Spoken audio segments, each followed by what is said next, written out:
The USA, which is a new country, this powerful country called United States, is a new country. You hear, in this speech, I was telling you that in 1520, our little kings who are running around here, we are busy fighting one another and disturbing us. At that time, the United States was not there.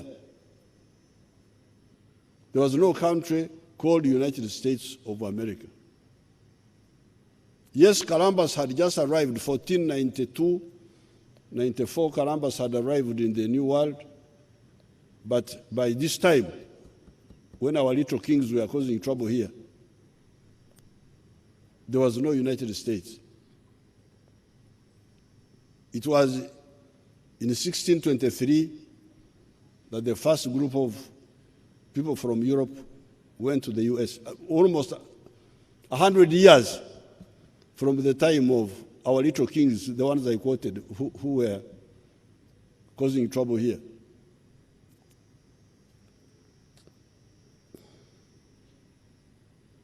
The USA, which is a new country, only born long after our own fratricidal actors of 1520 AD in the persons of Olimi, Ruitamahanga, Nyabugaro, and Nakibinge, is now a superpower. This new country, which was created long after our little kings here, is now a superpower. Why? Partly for the very reasons I have been telling you in this speech. Respecting the wealth creators, creating a big market for them through integrating the former British colonies into the nucleus of the USA in 1776, ensuring peace, etc. These new religions, starting with Islam, had started coming to this area since the 1840s. The Christians only had started arriving in 1877 for the Protestants and 1879 for the Catholics. By this time, Mutesa I was still alive. And indeed, he at one time wondered whether the Protestants and the Catholics worshipped the same God. He said, you people, do you worship the same God? Then why are you fighting? This was Mutesa now, a man who was a traditional believer, wondering about these wonderful Christians, the way they were behaving. The quarrels between Bishop Tucker and Father Lodell, whom I think they call Mapera, amused Mutesa. In the book by Bishop Tucker, entitled 18 Years in Uganda, East Africa, on page 9, he writes as follows, in quotes: We were not interrupted by them, however, until prayers were over, and I began to read the scripture. I had read only the first verse when Mutesa, this is Mutesa 1, not the Mutesa, the later one. When Mutesa, in his usual abrupt style, called to a coastman, these are the Swahili, people who are coming from the coast, from East African coast, called to a coastman present to ask the Frenchmen, if they don't believe in Jesus Christ, why they don't kneel down with us when we worship him every Sabbath. Do they worship Jesus Christ? Now this is Mutesa now looking at these Christians who had come to convert him, but conducting themselves in such a bad way.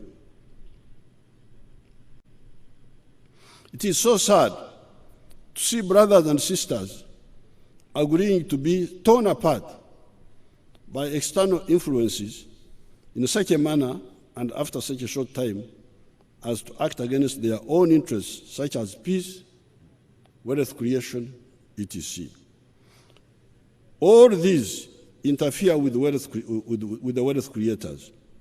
It is therefore very important for the NRM to continue to crystallize this focus on the wealth creators, farmers, industrialists, crucial service providers, e.g. medical and ICT.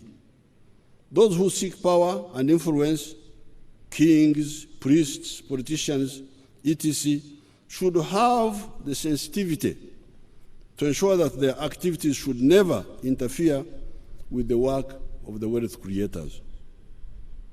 There was rinderpest in 1893 when a lot of cattle died in the Ankole-Kigezi area and maybe in other parts of the world.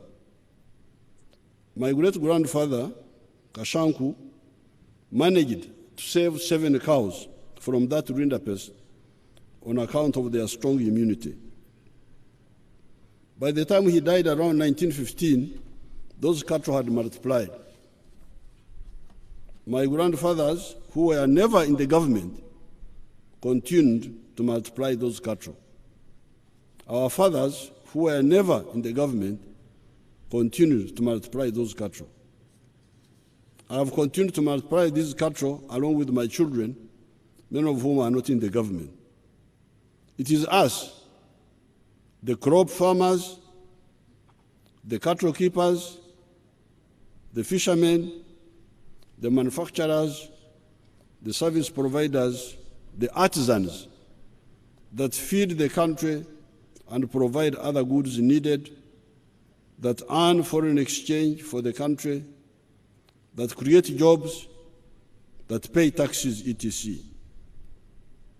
The attitudes of the wealth creators are actually captured in the 4 NRM principles of patriotism, Pan-Africanism, socio-economic transformation, and democracy. Genuine wealth creators cannot believe in sectarianism because their economic activities will have exposed them to the importance of the market of a united Uganda. They soon also understand the importance of the wider African market. In other words, the importance of Pan-Africanism.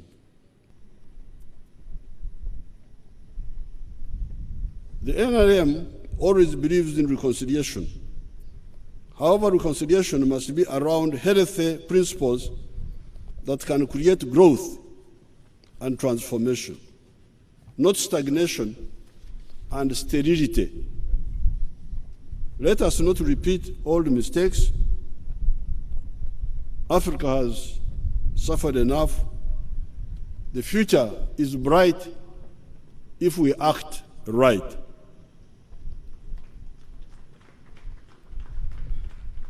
I congratulate everybody and wish you a prosperous 60th year of Uganda's independence. I thank you.